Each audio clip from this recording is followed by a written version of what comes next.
Nesse vídeo vamos falar sobre 2 Samuel 1, 2 e 3. Estamos começando um novo livro, 2 Samuel.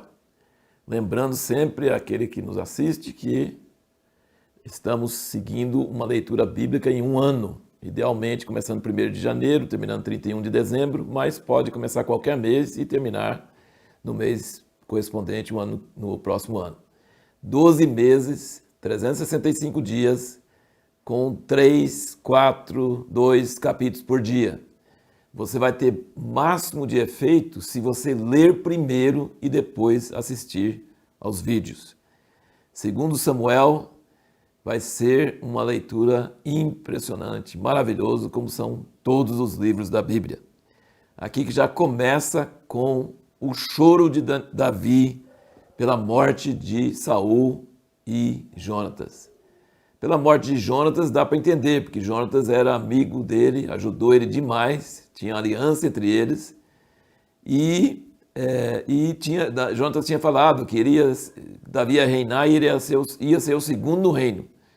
Mas a morte de Saul, ele chorar a morte de Saul, aí dá para pensar que era meio falso, mas não era. Saul era um inimigo ferrenho dele, tentou matar ele muitíssimas vezes. Davi salvou a vida dele várias vezes, não matou ele, quando podia ter matado ele, ele não fez. E quando ele morre, Davi chora, e não só chora, lamenta, mas faz um salmo, uma lamentação para que Israel sempre lembrasse dos dois. Isso nos mostra o caráter de Davi. Davi não estava com a ambição de reinar. Aliás, ele nunca tinha estado. Saul achou que ficou com ciúme dele, pensou que ele queria o reino, mas ele não queria o reino. Deus é que queria que ele tivesse o reino. E Davi não estava alegre por Israel ter sido derrotado, morto milhares de pessoas, e Saul e Jonatas terem morrido. E ele fez essa lamentação para que Israel não esquecesse deles. Isso é muito bonito e maravilhoso. Isso mostra um caráter moral tremendo. E aqui nesses 3 capítulos, então, nós vamos ver vários episódios que não consigo ver muito proveito neles. E a pergunta que nós fizemos no último vídeo é por que os autores da Bíblia às vezes contam casos e não emitem nenhuma opinião? Qual a intenção de Deus de colocar essas coisas na Bíblia?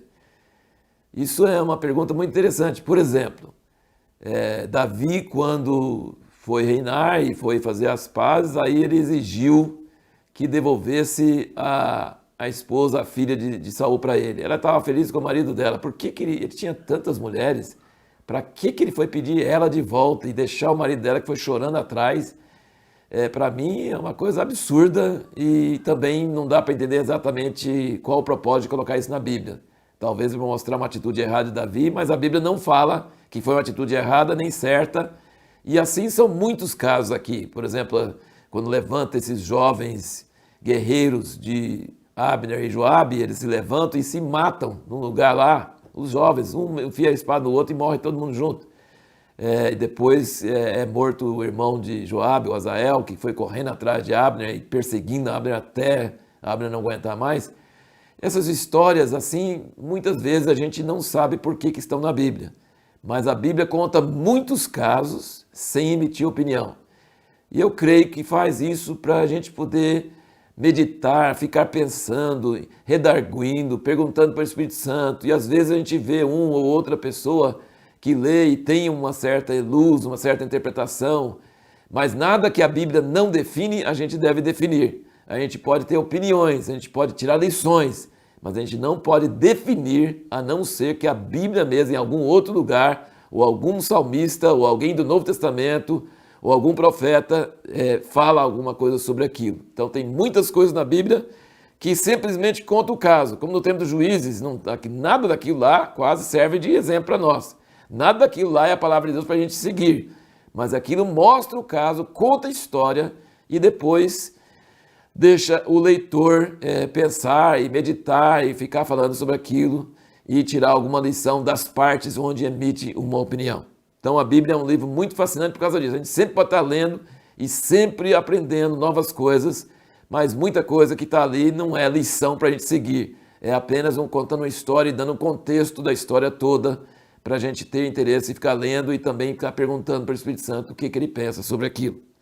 E o último ponto que eu quero tratar nesse vídeo é a questão do Joabe e Abner, né? Abner foi fazer as pazes com Davi, fez uma aliança, era um herói, era uma pessoa mais importante ainda do que o filho de Saul, mas Joabe pega ele, tem uma teoria de conspiração sobre ele, acha que ele está armando para Davi, e não é verdade, ele não estava armando para Davi.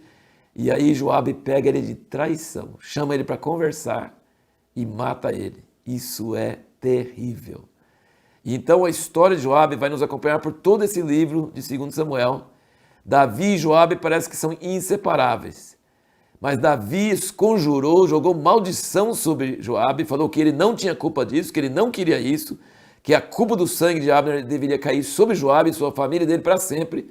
Mas Davi não conseguia ficar livre de Joabe, porque Joabe era leal, Joabe ganhava as guerras, Joabe era leal a Davi até o último ponto, mas era um cara sanguinário. Então vamos acompanhando essa história de Davi e Joabe, é muito fascinante, interessante, e Joabe não é totalmente mal, mas não é bom de jeito nenhum, e isso tem consequências no futuro, é o que nós vamos ver na leitura desse livro emocionante de 2 Samuel.